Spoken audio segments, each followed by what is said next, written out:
Ooh, the Golden Stallion, the man of tomorrow, here for, well, this is fun. This is really cool. I don't get to do this too often. So, of course, Brian Sovryn, I host a podcast every week called Sovryn Tech. Comes out every Saturday. But I never really do it live. Like, that's not something that I don't know. It doesn't work out that way often enough. So when I get to do like a whole live show of some kind, like it just excites me. I love getting to do it. And this time around, this is really cool because it's actually a very themed live show, because we're going to talk the whole time, and you're welcome to come on. You can join in on the hangout. I'll mute you as you come in, whatever guests want to come on and and ask questions and chat things up about this, because this is really exciting stuff. This is talking about securing your financial future, taking advantage of new technologies that can help you, really build up your financial future and everything. And the technology that we're going to be concentrating on is an app called Heleum. And I have with me the CEO of Heleum, and that is Pace Ellsworth. Pace, great to have you, man. Thank you. I really appreciate you making yourself available to host this. I know we've been on your show. I've been on your show a couple of times, and the relationship is perfect because it's the perfect audience for this to start out with, and it's just going to be the perfect seed that'll grow over time. Sure, absolutely. This is, like you said, you've been on the show a couple times. Actually, a lot of Sovryn Tech listeners were asking for this to happen. Like, I had a lot of patrons and everything. They're like, "Hey, can we get like a Q&A with this guy? To talk things over and everything." So, and that's great because that's built-in excitement. Over something that I also have to agree with them. I think is incredibly exciting. So, if you can, Pace, like just in brief, describe Heleum, and then we'll start getting to to our question askers here. Great. So Heleum is basically it starts out as an algorithm, and it's code that we've written in Python for this platform, Uphold, which is like a PayPal, but it was originally called BitReserve. It was focused on the concept that you could store your money in your digital wallet, not only as dollars or just your home currency, but you could store it in a bunch of different currencies and sort of freely convert between them. So that really enticed us. We didn't really see another platform out there that could do the same thing. What we were trying to accomplish, and what I started doing in 2015, was thinking, how could I do some more automated trades on the stock market? But then we looked at it and we saw currencies was a much better way to go. I already knew about Bitcoin and the rest of the altcoins being fabulous stores of value. At least emergent, they're growing nascent stores of value. And the market there is just phenomenal. It came together really fast. The tools online for trading, those are pretty good. But this one website, uphold.com, came about. And they're really turning I would say a new leaf. They're going in the right direction now, and we're excited to be on their platform. So what Heleum does is it will look at your account that you have, a certain amount of money in your Uphold balance. You'll authorize Heleum to use a certain amount of it, and then it'll basically split it up into different balloons. So it'll split the account up depending on the size into like 20 to 100 balloons, and it will launch them gradually. So it'll enter the market with a different piece of your savings at a different market rate snapshot. So that's great. So there's some diversification there. And then it can float between 24 different currencies, 21 different national currencies, 3 different cryptocurrencies at the moment. We want to add more soon. Bitcoin, Litecoin, and Ethereum, 3 of the top 4 right now. Dash being the other one that we're hoping to add soon. And sure. Yeah, and a couple others too. So that's really, just real quick, that's really dependent upon like what the Uphold API, like you mentioned, what that allows for. Yeah, any exchange has to weigh in. What are there are different technical difficulties, inherent in bringing any coin onto an exchange. So that's a big thing they have to figure out at Uphold, and they're still pretty young company as well. And so what we do is the code is completely automated. So it looks at where the rates are. And then as soon as one currency drops enough and then starts rising again, it'll jump into that. So it basically moves your funds automatically into rising currencies and then leaves as soon as it sees another currency that's rising instead. And it's basically that simple. The complexity is just that it's checking the rates from all currencies to all currencies, 24 times 24 or 23 times 23. And it's doing this on 20 to 100 or more different balloons at the same time in your account every 10 seconds. So it's more work than a human can do by themselves. It would take 6 to 8 people to do this 24/7, and it would be extremely mentally taxing. But you put it in 400 lines of code in Python, and it can whip through it in a jiffy. So it's really easy that way. And so we can just use the tools we got available. They weren't the platform really wasn't available to us in the past, and so it came together at the exact same time that I had analyzed, what I'd learned from Cool Trade, which is the CEO is a good friend of mine, how they did automated trades on the stock market. And we brought it to this space, and we're like, the growth trend is so much better with these cryptocurrencies, and they're backed by this, cryptographic scarcity and very strong. So, it was like a no-brainer, and so far it's proven to be exactly that, Very simple. I mean, the thing I love about it, like you said, one of the key points here is bringing it into the space, meaning like the cryptocurrency space, which is something that frees just about anybody to be able to get into this kind of, this kind of system, kind of game, strategy. And that's like the big key thing for me with this that I just, I absolutely love.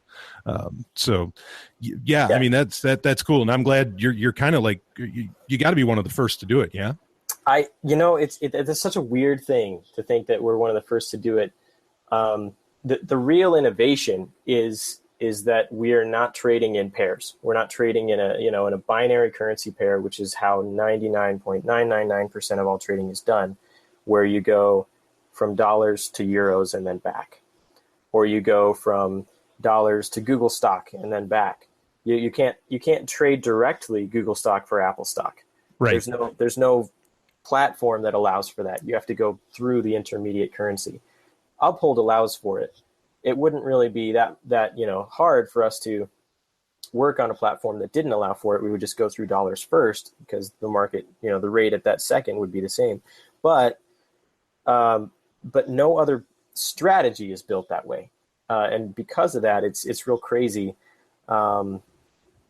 As we add additional denominations, additional currencies, the risk decreases and the returns increase because it's easier for it to find a currency that's going in the right direction. Mm-hmm. And so that it flies in the face. It's sort of like that.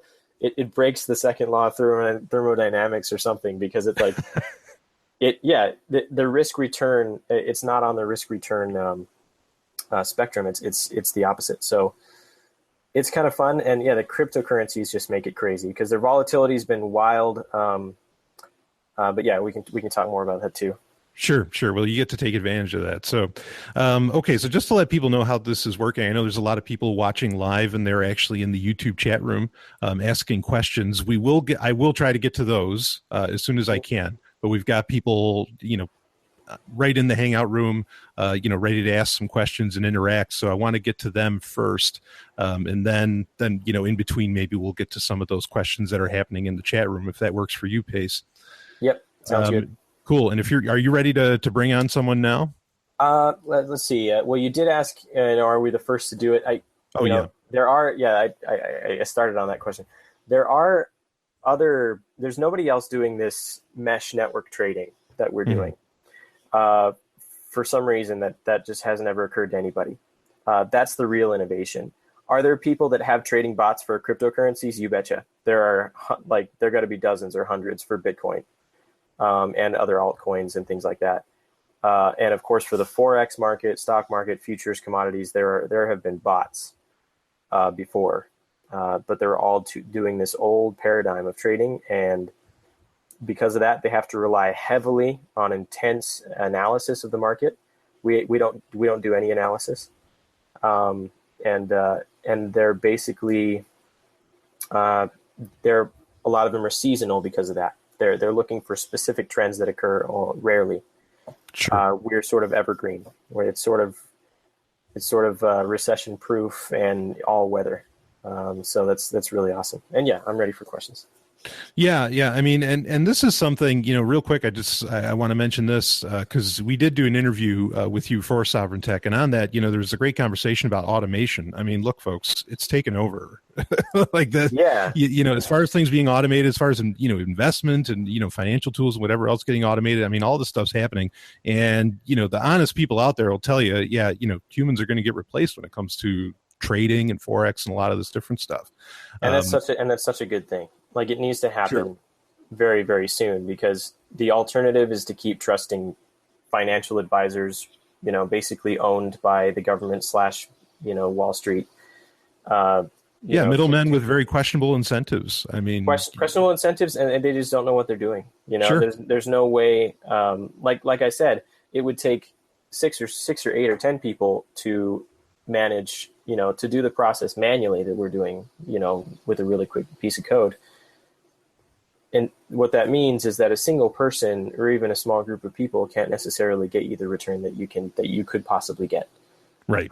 So that's really what we need to do. It's just like, we use big machines on fields when we're doing, with agriculture. It's like, it's smarter that way because the process is extremely basic. Yeah. And it's just better to have something automated to it. Yeah, absolutely. All right, so why don't we start getting to people? Let's start off with Benjamin. I think he was kind of the first in line. Whoever comes into the hangout room, I mute you as soon as you come in. So when I call on you, you'll have to unmute yourself. But then you're good to go. And video is totally optional. You don't have to show your smiling face if you don't want to. But anyway, Benjamin, you're on. What do you got for a question for Pace?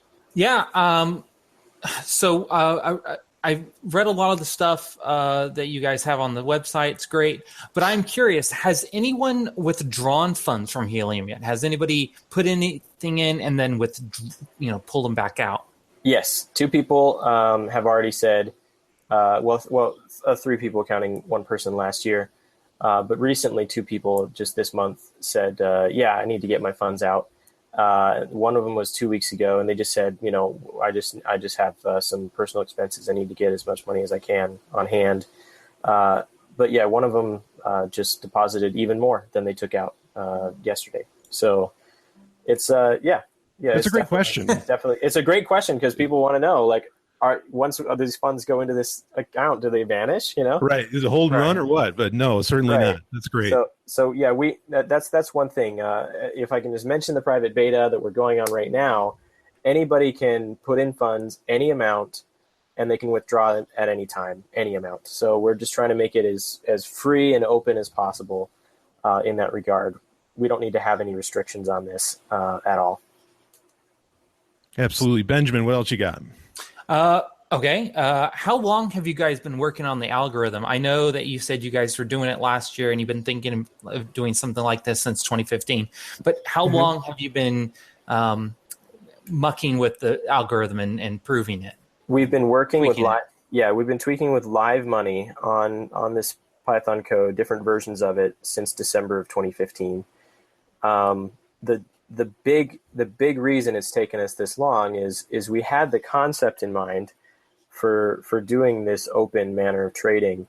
It came to us around April or so of last year, maybe March or April. We didn't get it implemented until about August, and we did it just with. So before that, we were just doing pairs. We were just doing USD Bitcoin, dollar Bitcoin, or we were doing like Australian dollar, Japanese yen. Then we started adding them together. I think we finished that in November, but it was still Bitcoin and then like 15 other fiat national currencies.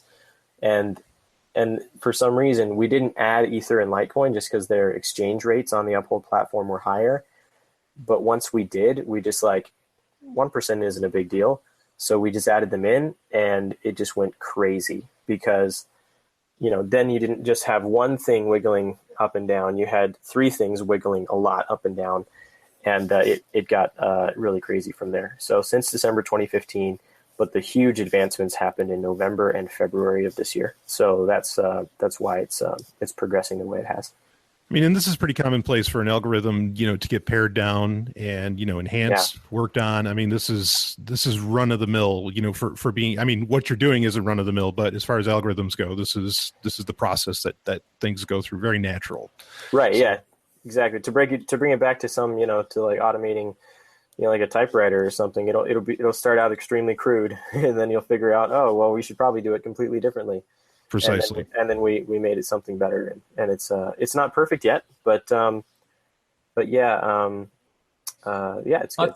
That's kind of why I was curious, because I know with an algorithm you tweak it, and I'm just curious how long it took you to get to this point.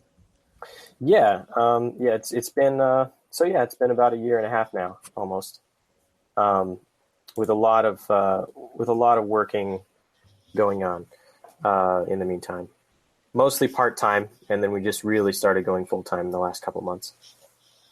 Sure. So, Benjamin, anything else on your end? I have 2 more questions. I prepared myself. Wow. All right. Well, let's see. We're at 9. Yeah. Why don't you go ahead? Let's go. I'll be real quick. More. Sure. One is, so have you considered creating a Heleum subreddit? I know we have the Facebook group, but I think, I thought, maybe a subreddit would be more accessible to people who don't want to use Facebook or on Facebook.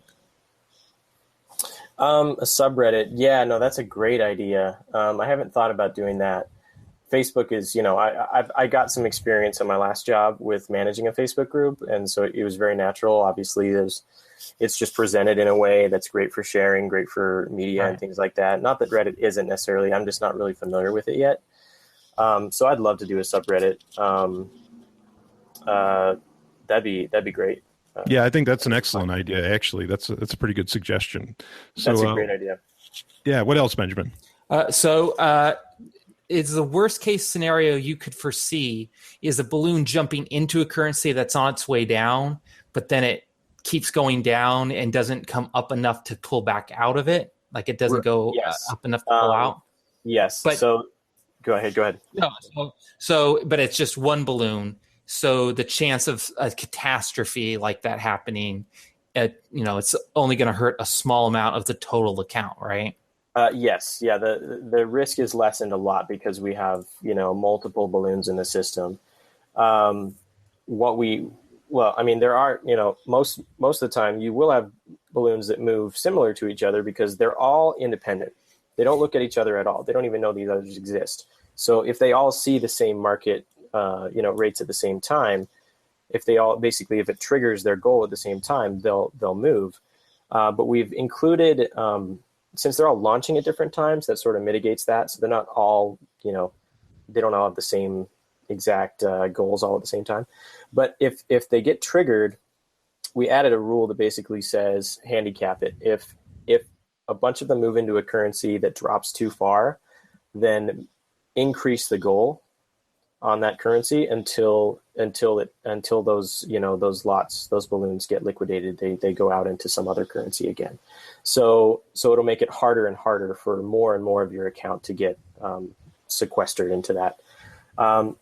Recently, basically, we had a case of some of our earliest balloons have been active for about 45 days because they bought Bitcoin at like 1230. And just today, Bitcoin finally reached its all-time high of 1,300. So those are finally moving now. We might put in a rule that says if it hasn't moved in a week, just kick it out into some other currency, not your base currency, not back to dollars, but kick it out into something else, and then it'll just keep cycling. So there are a couple things we could do to make it even better. But yeah, right now the risk is mitigated a lot for that. There's definite possibility that some cryptocurrency could, face some scandal or huge, Mt. Gox type thing or something like that, and just tank and stay down for a very, very long time and never get back up again.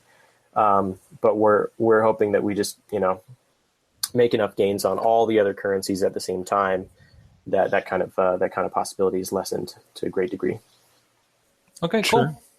Okay, Benjamin, thanks so much. Those are my questions. Thank you very much. I'll check out the rest of the stream on YouTube. Fantastic. Thank you, Benjamin. So, all right. Yeah, good start. Let's see. Next was Joseph. So Joseph, if you want to unmute yourself, and you can jump right on board if we're all set for another question, Pace. Yeah, go ahead. Sure. Though maybe Joseph. And hopefully we'll get to all the questions in the chat because it's starting to pile up. But we don't need to get to it just yet. Yeah. Okay, so since I think Joseph might be unavailable at the moment, so why don't we go to let's go to Aaron. Let's go to Aaron. How about that? Aaron, are you? Oh, Joseph's there. Never mind. Actually, okay, Joseph, go ahead. Sorry, Aaron. We'll get to you next. Go ahead with your question, Joseph. Just wanted to say thank you. I'm here to listen to everything. So you guys doing a great job. Thank you. Okay. Oh, fantastic. No, glad you're here to listen. Absolutely. That's awesome. So, okay. We'll mute you right back. You got it. Thanks. Thank you. Okay, Aaron, you've got a question, I'm sure. Go for it. Hi, how are you guys doing? Good. I was going to ask, it seems to me that if the market on average is heading downwards, that your algorithm would have trouble floating upwards. Have you considered this? What are you saying? Hypothetically, if the market's going downwards? Yeah. Okay. Like if there's a massive crash in general. Well, the thing about currencies is that they all just sort of move relative to each other. Right. So there's some. It's better there than it is in a specific country's stock market, because if the economy in a certain country takes a hit, most stocks go down. And so in general, the entire economy can lose on paper half its value or something. But with currencies, basically the values just move around. So you don't see the entire global market crash unless like there was some depopulation of, in the order of billions of people. So thankfully, the cryptocurrency market, has such good, deflation rules in most of the currencies that there's going to be, their value is consistently rising, on the long term. Obviously, we make money on the short term moves. We don't really look at long term trends too much. So the short answer is, when you're talking about the market generally going down, that's a long term trend. It really doesn't affect us. What affects the strength of our algorithm is really short-term moves. These balloons live and they die in a matter of between 1 minute and 1 month on average. So it's, we're not looking at any long-term trends at all. I guess what I see it is, if it was falling, you would be paddling up against a river. Like, are your strokes, like, you know what I mean? The question really is what's falling? Is the dollar falling? Or crypto's falling, whatever is falling, that means people are taking their money out and putting it somewhere else, which is going to bolster some other economy, which basically leads to a balancing. So we're just looking at whenever one currency is going down relative to another, the only possibility that our system is really sort of stagnant, not getting good numbers, is that nothing is moving relative to anything else, which in this day and age, with so much volatility in just like the ever increasing pace of technology, and obviously there's international hostilities and there's all kinds of business developments. We don't see that happening. We can't predict the future. Right. No, I understand it would take a mass depopulation event, but basically, yeah. Right. But if that happens, we've got bigger problems. Yeah. So my point is then, as long as the average is rising and the economy of your total market cap on all your currencies is rising in general, how are you better than like an index fund where you would take a small amount of every currency and just ride the average up? Because we're not really riding the average. We would actually make a huge return in a down market. Because we're not looking at all at long-term trends. It's not dependent on the value of the currency going up gradually over time. It's more based on what is the volatility of the currency. How many times does it go between a range of prices? All right. And so we're really trying to make gains on sort of a daily basis or weekly basis in something. Say Bitcoin basically goes from $1,000 to $1,050. When it was in that range, it would do that dozens of times. And so whereas an index fund would basically just hold your money in there, like Bitcoin hodlers, or hodlers, they're just keeping their money in there. And so they're not realizing any sort of a profit from a buy and sell and a buy and sell. They're just keeping it in there. And so, they don't really feel any difference when it goes from 10 to 1050. And an index fund really doesn't see any difference if the general fundamentals of the companies that comprise it go up. But if you get out and then you go back in and then you get out and then you get back in and you're making $50 each time, then you can do that indefinitely. Yeah, that makes sense. So that's the returns you're looking at. Yeah.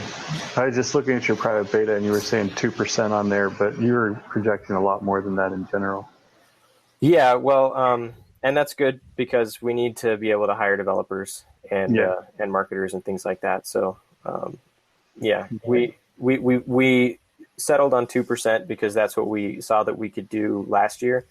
But we were getting around 2% also. We were doing it part-time. We weren't really putting any money into developing this full-time. So once we saw the big change happen in February, once we added Ethereum and Litecoin, then we knew we could start, pushing this. And, grateful to Brian and everybody else that's worked with us to get the word out.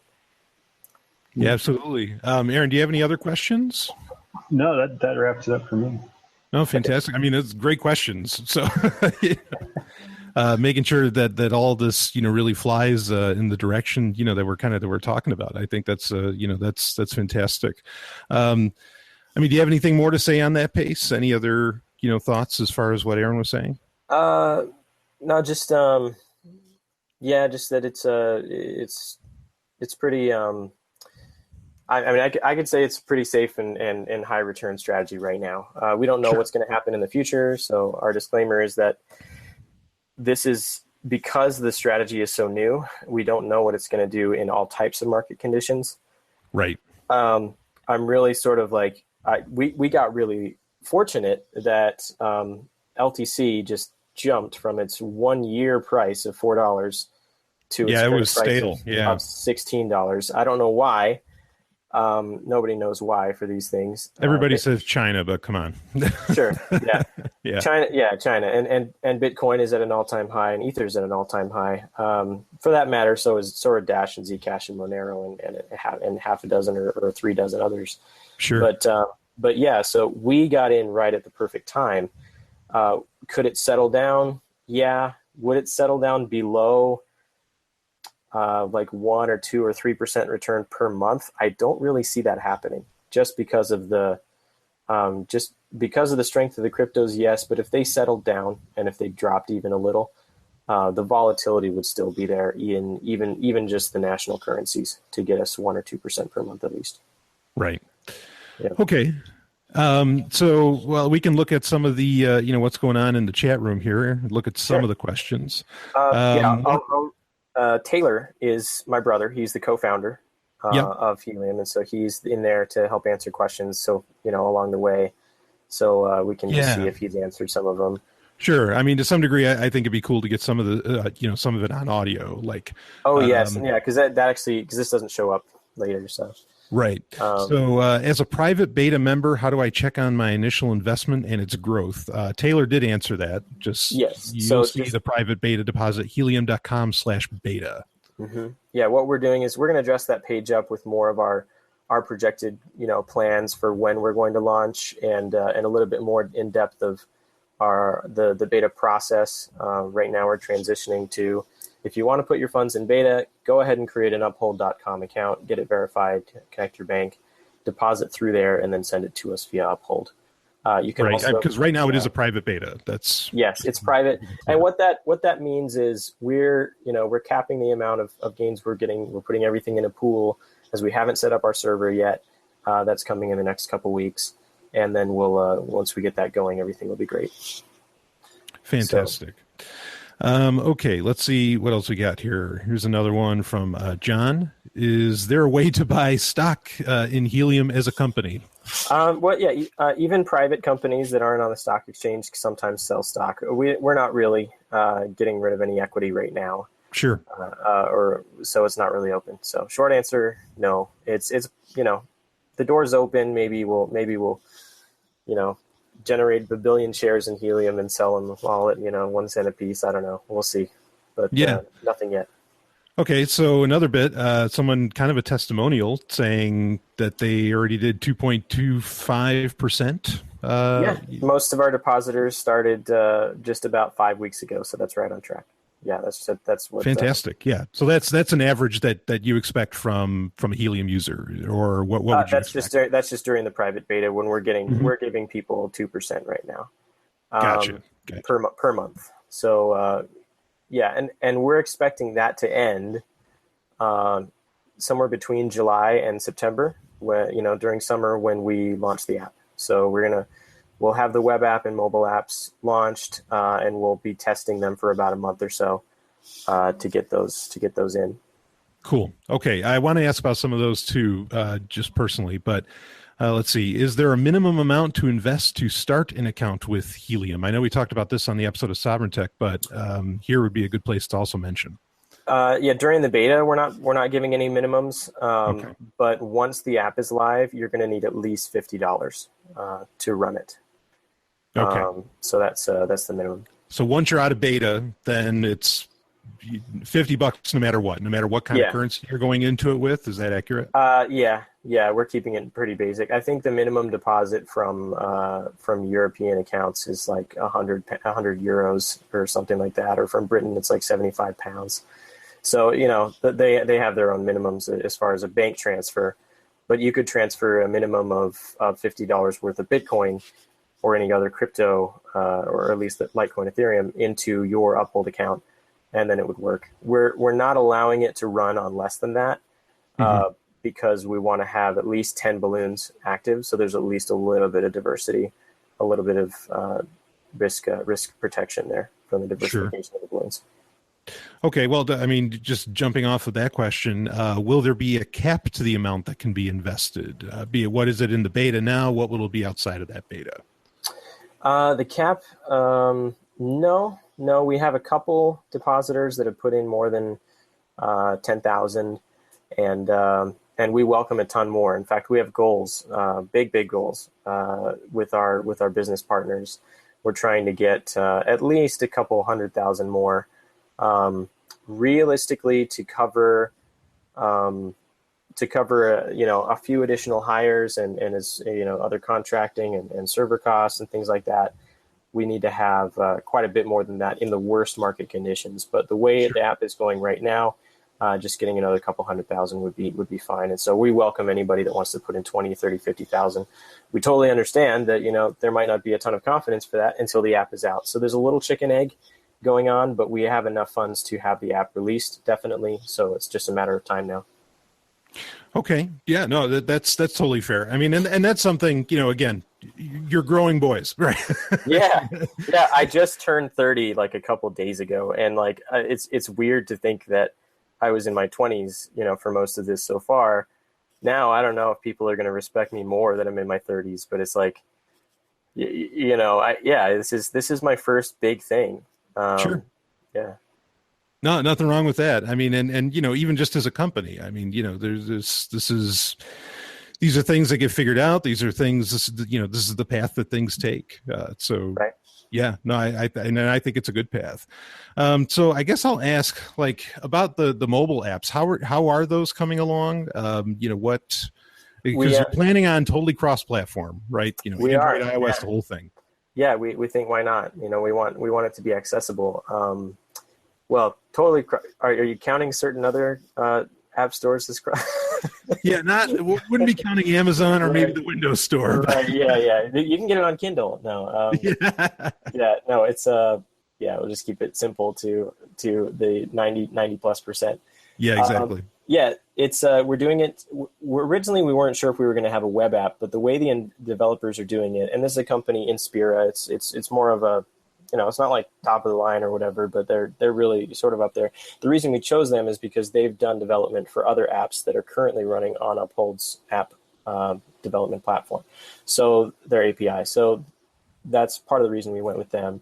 Also, we like their style. It was very clean.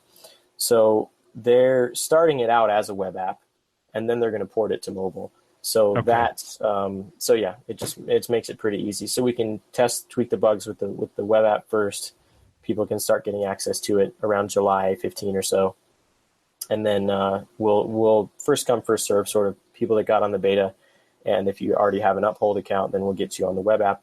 And then as soon as the mobile apps clear the App Store, approvals and get launched, then we'll start, testing those. And after a couple of weeks, we'll allow just anybody to download and get an Uphold account and log in with it.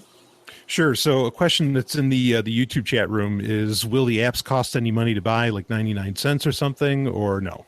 Nope. No, we don't plan to have any cost at all for the app, right on. Whether it be a download, price or subscription or anything like that.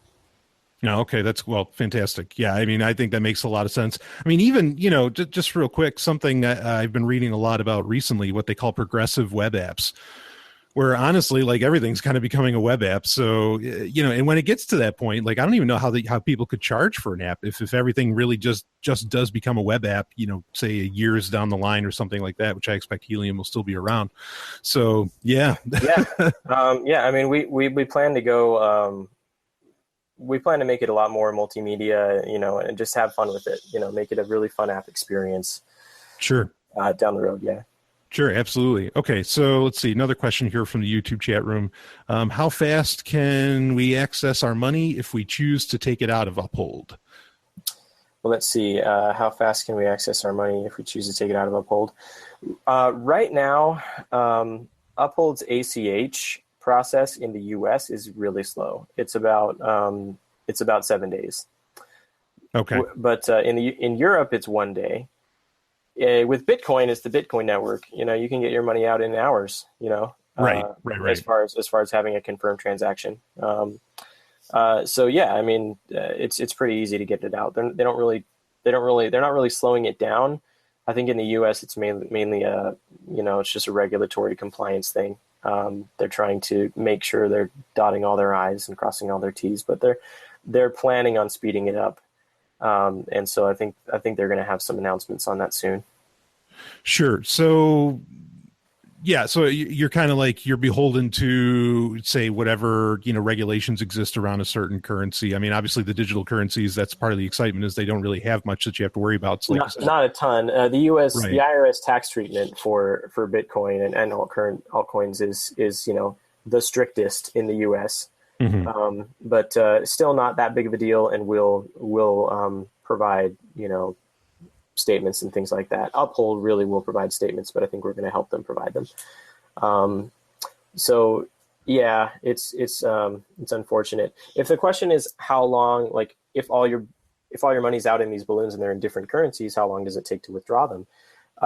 It's pretty quick to just convert back to dollars. So what we're going to do is we haven't had to yet, but we'll put in the code process for withdrawing. So if you want to withdraw 10% of your account, it's just going to look at the balloons. It'll first look at your available balance. Maybe you have some in there in your base currency. It'll use that, and then it'll look at your balloons and your top balloons, the ones that are currently above where they started in their USD value. Right? We're just assuming for this conversation, USD is your base currency. You could actually choose any base currency.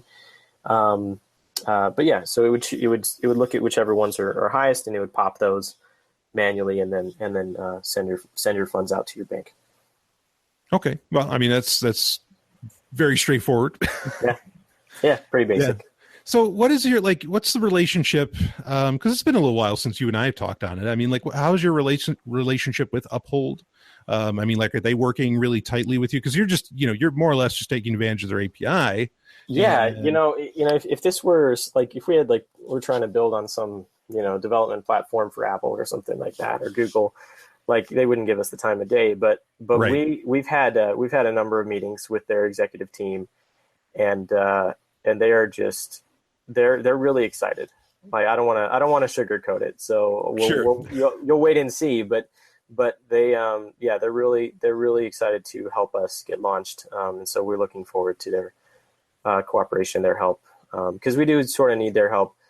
Not everything in their setup process is 100% point and click. So we need to get some approvals from some of their team members. So we're working on that stuff, and it's going along great. No, well, that's great. I mean, yeah, because a lot of times, boy, like you said, I mean, it's not like you have to deal with Google, thankfully. That's kind of I love this notion of like really small teams. I don't know what the team size is at Uphold. I can't imagine it's very large. It's got to be maybe a couple dozen, but yeah, I don't know if they're not all in the US. They're just like, everywhere. Yeah, sticking around 20. Like, I think that's like the perfect like company size, I think Taylor just asked me today, like, how big are we going to get? And I can't figure we would ever get more than like 30. Right. Exactly. Yeah. I mean, with the way software works, I mean, the way that software is infinitely scalable, like companies themselves, right. I guess profit wise could be, infinitely scalable, but we might employ like a large cadre of virtual assistants or something like that. If for some reason the communications got overwhelming, but if we wanted to have a human element answering a bunch of people's questions, maybe we'll build a little bot, chat bot that people can ask questions to. Well, I think that's what's going to happen. I mean, exactly. That's just going to be the option. That's what's going to get, because like right now, you can get virtual assistants from, whatever territory they happen to come from. But even those jobs that can get, sold off to you, like they're going to go away. I mean, these webbots are going to take it over. So yeah, we'll probably have in-house counsel. We'll probably have a financial officer. We have myself and Taylor. We'll probably have, some marketing officer, some VP of this or that, a couple maybe 3D graphic designers, and other core developers. But yeah, around 20-ish. Yeah, no, I like that. Lean and mean. I mean, like those are the kind of companies, because you can have such a tight company at that point. Like you can be far more trusting as far as security goes, just with people security. Like I think that's something a lot of people forget about. And I don't want to get lost in the weeds on this subject, but just that, like the more, the larger a company, just with the people you have hired, I think you run into security concerns. So that's why I always love hearing about small teams, 20, 30 like that. I think that's wonderful. Perfect. Yeah. Go ahead. I think I saw one question in here. Oh yeah, I was going to ask a couple more. You go ahead. Yeah, there's one about the app. So after the app goes live, will there be some way to earn bonus money from Heleum, from referrals, or something along those lines? Great question. Yes. So right now we said, like, we're not going to charge anything for anything, and people are going to be like, well, how do you make money? Well, we're just going to do what we're doing during the beta. We're going to split the gains. The customer is going to get, the user is going to get the majority of it the whole time. We're going to start out with a relatively high share for ourselves of 40%. So they're going to keep 60%. If anybody refers anybody, they'll get a boost of 10% on that for 30 days. So their base goes to 70%. So every single balloon that pops, 70% of the gains go to the user.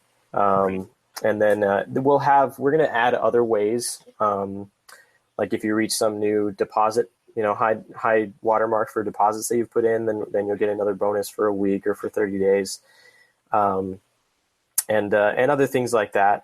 So yeah, I'm planning to have other just cutesy things in there. Like the biggest balloon, that's ever popped, or maybe some holiday or something like that, or some obscure philosopher's birthday or something like that. We'll just give you a bunch more returns on that day. So we'll we want to have fun with it, and maybe the balloons inside the app will have cute designs on them depending on whatever thing happens. So we'll figure that stuff out over time. But for now, from day one, we'll have the referral bonus. So if you refer anybody, you'll get a boost that you can spend whenever. So you can wait until you deposit a bunch of money first, and then you could activate the boost. And then for the next 30 days, you get a bigger return. Gotcha. Yeah. So. Okay. No, well, I think that sounds fantastic. I mean, obviously that's just a great business practice to get in as far as referrals go. I mean, you can think of every company that does it usually works out pretty well. I'm sure. Yeah. Yeah. It'll be fun. Yeah. So, okay. And so, but the referrals, again, that was after the beta. Is that when the referral program was started up? Okay. Yeah. We're like doing some contests right now to get to get more referrals, and we're giving everybody that's referring anybody during the beta, as long as we can track it, is also going to get a referral boost.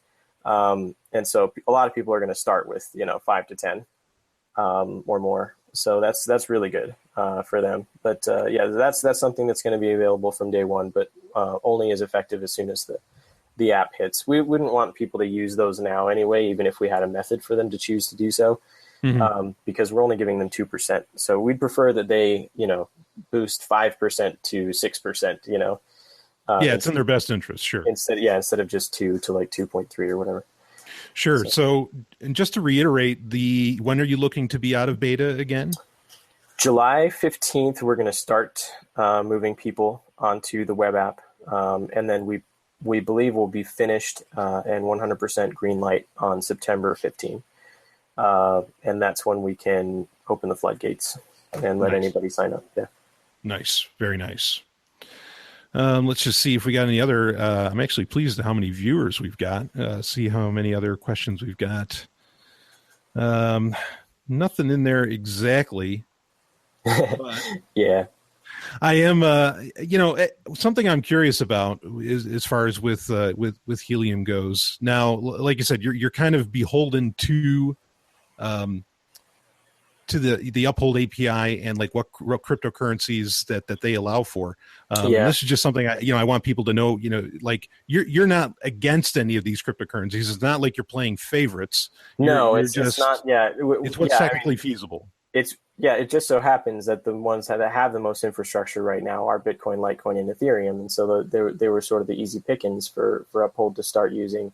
They started with Bitcoin like 3 years ago. And they added Litecoin and Ethereum last year. So, they just barely did that less than a year ago. So we're looking forward to them adding more. I don't think that they're ever going to add like Doge or like, half a dozen others. They had Voxelis for a while, but that's because their founding CEO was that the VR coin? Yes. Yeah. And it's still there. Voxelis. Yeah. So it's still there. But its value has gone down quite a bit. Sure. Obviously, VR is the future. I don't know if Voxelis is really going to be the future, but right. But yeah, I mean, they're not banking on that. But so I don't think that they're going to eventually have 20 in there. I mean, Bitfinex doesn't even have 20, altcoins. But I think Poloniex and maybe 3 or 4 others are the only ones that have like that many. So, I think that they'll add 3 or 4 or 5 others. And the more that they add, the better it's going to be for our users. Well, let me ask you about that. Just out of curiosity, just what you think about it. I mean, this is a lot of this is very much a new frontier. So, in some ways it's almost anybody's guess. And certainly I don't claim to have the answers to it. But do you think that there would be a point, like what if, in a dream world, Uphold suddenly said, we're adding on 50 to 100 currencies. Do you think that would affect your algorithm? I know that's not going to happen. It would greatly affect the algorithm. We would probably be somewhat selective in which ones we would use at that point, right? At that point, yeah, at that point. But we would probably say, okay, these 10 currencies have volume above $1 million a day or something like that on other exchanges. So we'll use these, Sure. What we don't want to have is a situation where if we have somewhere between 100 million and 100 billion dollars in deposits, something crazy, that we would represent like 99% of the volume of the market, traded for some certain altcoin. So it would be, so we got to be somewhat careful. And so we'll cross those bridges when we come to them. A related question has been what if Uphold doesn't add these other currencies? Are you always going to stick with Uphold and only Uphold?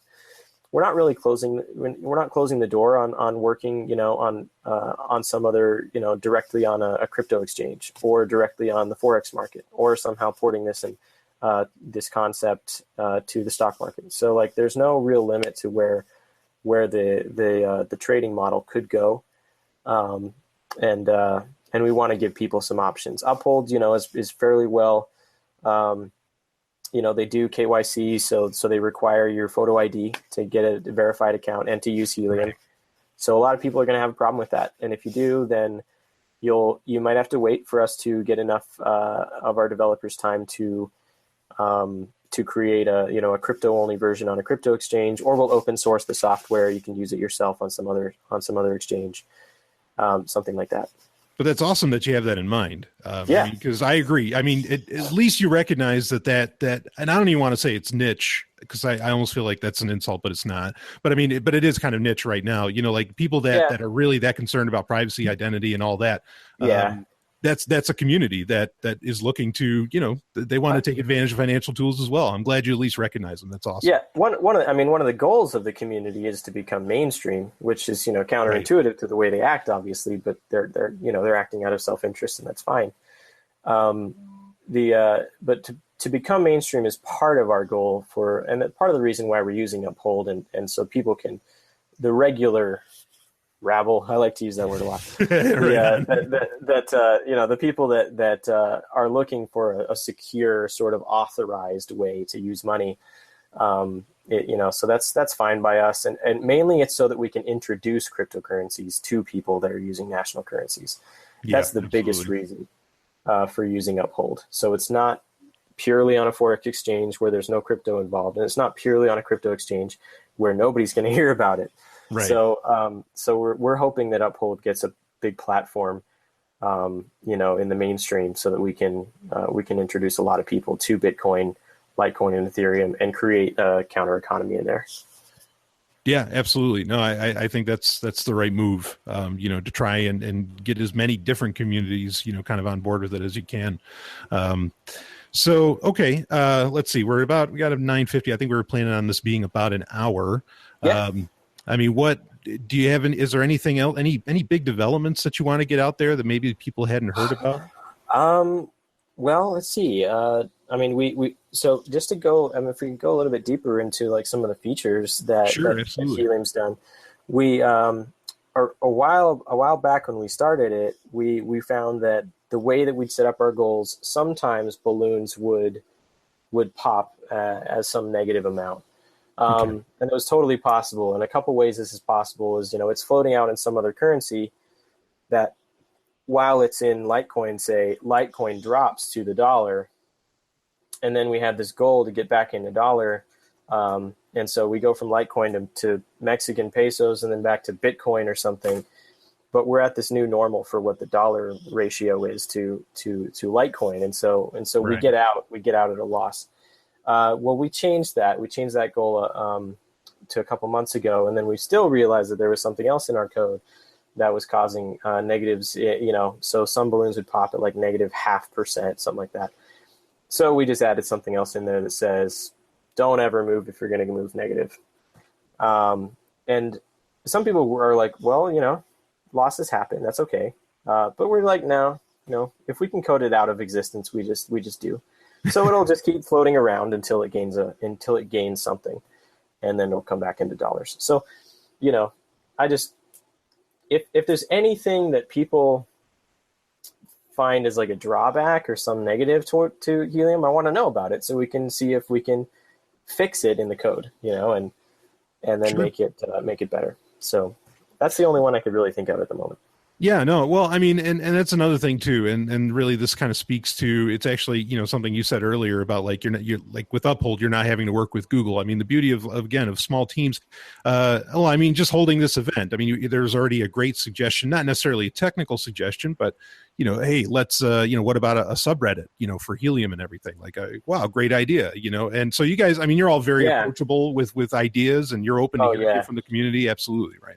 Yeah, I'm definitely not like a Twitterholic or anything. Like I don't really have a great Twitter presence yet, but we'll hire people to have enough content out there, and then we'll interact with people on there. Facebook, Twitter, Reddit would be great. I can't really think of where else we would really have a big presence, but except on Sovryn Tech. Yeah, hey, you always got a presence there, man. So yeah. As soon as the app launches, we're definitely planning on being a regular sponsor. Absolutely. On Sovryn Tech. So that's and a bunch of other systems. In fact, a couple other podcasts have wanted us to do the same thing, be sponsors there. So Yeah, we're looking forward to reaching out through the libertarian community and the liberty-oriented podcast community, the crypto community, any finance or tech or crypto or liberty. Those are four great niches.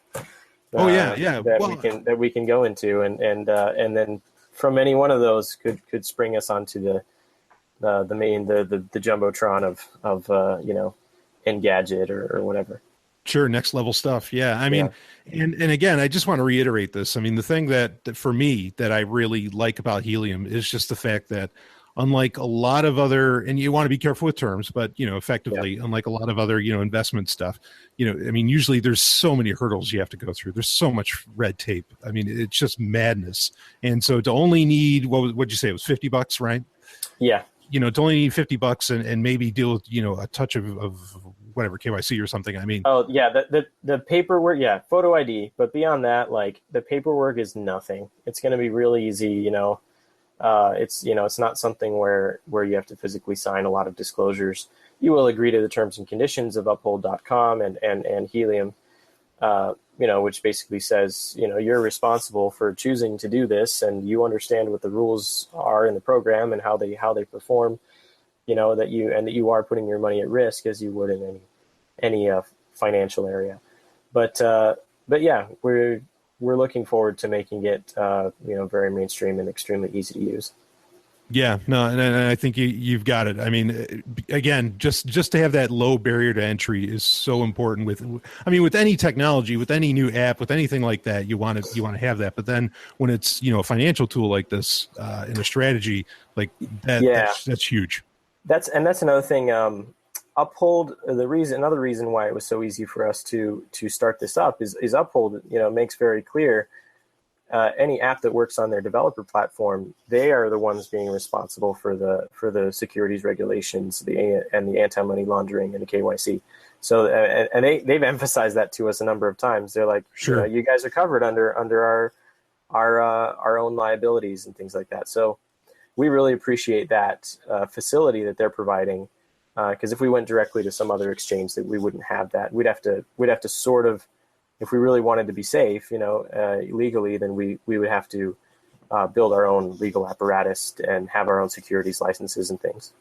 Yeah, absolutely. Which of course then would trickle down, and so it's great that you just get to work with Uphold, right? Yeah. So we're looking forward to it being the bulk of our business for a long time. Yeah. Sure. So, all right. Well, it's. I think we're just about on the hour mark. Did you have any closing remarks you wanted to make, Pace? Or I want to thank everybody that asked questions and about Heleum and everything. Everybody that came on to ask questions. I look forward to any future conversations we have, Brian. It's always perfect to have you involved. I really appreciate it. Oh, and our video is voiced. Our YouTube video, or promotional video, is voiced by none other than Dr. Stephanie Murphy, who you are very well acquainted with. Very well acquainted, and Actually, I recently checked out that video. I thought it was great. It's cute. We got it done, and I'm really glad with the way it turned out. Yeah. No, you guys got all your pieces in place. I'm really pleased with what I've seen. Anyway, and of course the website to find Heleum, just depending on where this audio or video ends up. Just go to heleum.com. That's Heleum with an E, HELEUM.com. And there you can subscribe for updates, but go to the beta page and you can sign up to get more information about how to participate before the launch. And then you can check out the FAQ and answer any questions there. But if you want to ask us any questions, then go to our Facebook page or our Facebook group is probably the best way. Sure. And both of those, are they Heleum app? Is that the... It's facebook.com/Heleum app. And the Facebook group is, it's called Heleum Fans. It'll be facebook.com/group/Heleum. Fantastic. So that'll be easy. Cool. So anyway, thanks so much to the Sovryn Tech patrons. Thanks to all the people that engage on social media with Heleum that were able to be a part of this, and the question askers. You were fantastic. As I didn't expect anything less. Great questions. Great suggestions as well. So anyway, Pace, thank you again so much. Honored to do this with you. Perfect. Thanks again, Brian.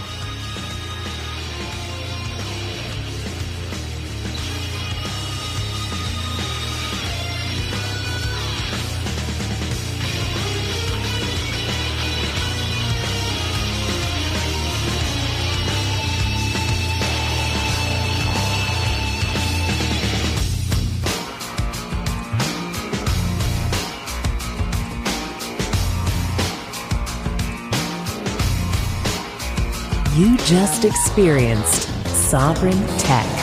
Go to sovryntech.com, that's SOVRYN tech.com, and connect with us there. Find links from today's show and catch our podcast feed. Sovryn Tech is copy heart. Copying art is an act of love, and love is not subject to law. So please share the show however you like. Welcome to the evolution.